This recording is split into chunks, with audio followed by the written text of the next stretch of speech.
A trauma response is basically when you experience trauma, you've either had one situation that it was traumatic and impactful on your nervous system or multiple, which we now are coming to know as complex PTSD.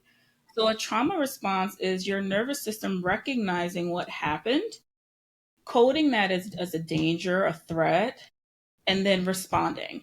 And that can look like so many things, like I just mentioned avoidance of doctors, medical appointments, going to the ER, even though you know you need it, like you're in a catastrophic amount of pain that can't be managed, um, flashbacking, right? Like you go to one doctor's office and you walk in and it looks like the last one, the doctor like gaslit you or Yeah. dismissed you, and you're thinking about, oh, or you go to the same place and you're already expecting, you know, the worst case scenario because you've been to another doctor in that same place. Nightmares are really common. Insomnia, Yeah. avoidance of treatment recommendations. That was a big one for me. Like if I knew how certain treatments would have helped me have a better level of functioning and quality of life at the time, I would have tried them then. I was so afraid to try everything. It felt like every doctor was against me.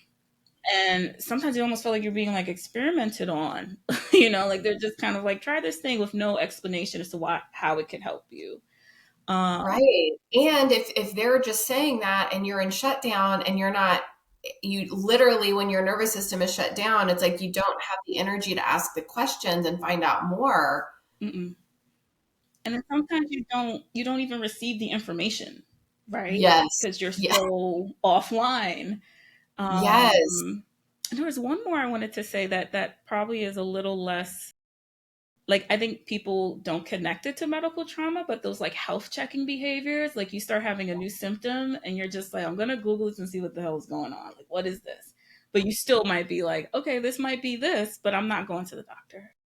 Right. Right. So those are Yeah. all trauma responses because your brain has recognized seeking medical care, going to the doctor, going to the ER, talking to a doctor, going to a pharmacy. It's recognized it as a traumatic event, Yes. as a cue that this is not safe.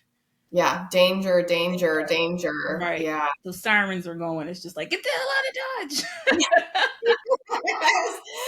I talk about my Deb Dana says it calls it your home away from home. Hmm. She's I know you must know of her, but for people listening, she's a well-known therapist who has taken polyvagal theory and kind of helped therapists use that polyvagal theory framework. And my home away from home is flight. Mm. So when you said I've got to get out of here, like that is my and I guess also I think it's important for the audience to hear that like as you get to understand your own nervous system, you start to recognize like what's your home away from home? Where do you fall into? And then it just makes it easier. You start to be able to see when you start to shift into that, and then you can do things like maybe moving your body or doing a breathing technique that can help get you back to use polyvagal theory, the ventral vagal, feeling safe and connected. It's funny because I think back to before I really knew this and before I was using it in my own life, and I'm thinking about you talking about going in and shutting down, and it's like, wow, if I could have been in a place where I felt safe and connected, that could have been a really different experience. And by the way, I'm not blaming anyone for not being not feeling safe and connected, but it's like the more we can be in that space, we see like, oh, like I can get my needs met more. Things can go more smoothly.